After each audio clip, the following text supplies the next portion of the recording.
ঠিক 5ই আগস্টের একদিন পরে বেগম জিয়াকে হাসপাতালে দেখতে যাওয়ার সুযোগ আমার হলো এবং সেখানে ডক্টর জাহিদ সাহেবের বদান্যতায় দীর্ঘ সময় একান্ত সাক্ষাতে ওনার সঙ্গে কথা বলার সুযোগ হলো।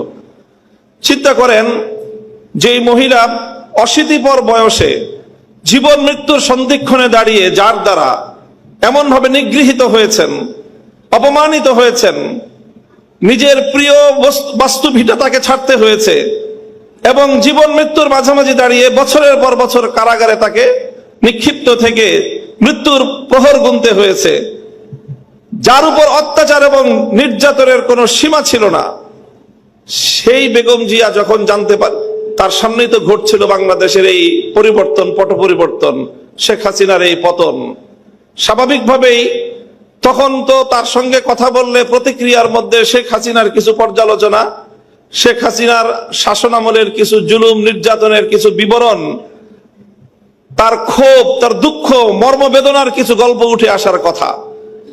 আমি বিস্ময়াভিভূত হলাম। তার সঙ্গে প্রায় আধা ঘন্টার মতো আমার কথা হলো। তিনি আধা ঘন্টার মধ্যে একবারও শেখ হাসিনার নাম উচ্চারণ করেননি। তিনি পূর্ণ সময়টায় দুটি কথা বলেছেন। একটা হলো আমার মরহুম বাবা শাইখুল হাদিস সাহেবের সঙ্গে তার রাজনীতির কিছু স্মৃতিচারণ তিনি করলেন এবং আমাকে সেজন্য অভিনন্দন জানালেন।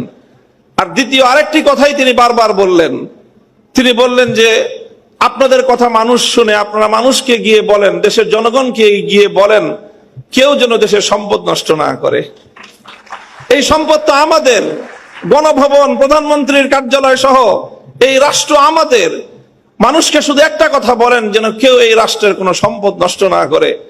আমি অভিভূত হলাম যে এই পরিস্থিতিতে একজন মানুষ, তার কিন্তু নিজের অতীত জীবনের দুঃখ কষ্ট নিয়ে কোনো ইতিহাস তার মনে নেই, তার শুধু মনে দেশপ্রেম, মানুষের ভালোবাসা, দেশের সম্পদের ভালোবাসা, দেশটা যেন এগিয়ে যেতে পারে।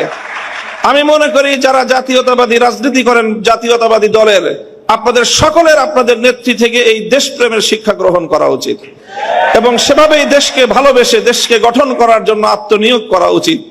এবং আমি ওনার ব্যক্তিগত জীবন এবং তার অর্থনৈতিক স্বাবলম্বিতা সম্পর্কে যে তথ্য আমরা জানি, সেটা আসলেই বিস্মিত হওয়ার মতো যে 3 বার বাংলাদেশের রাষ্ট্রপ্রধান, প্রধানমন্ত্রী থাকা পরেও তার অর্থনৈতিক যে সক্ষমতা, তার যে সাধারণ মাত্রা, সেটা বিস্মিত হওয়ার মতোই।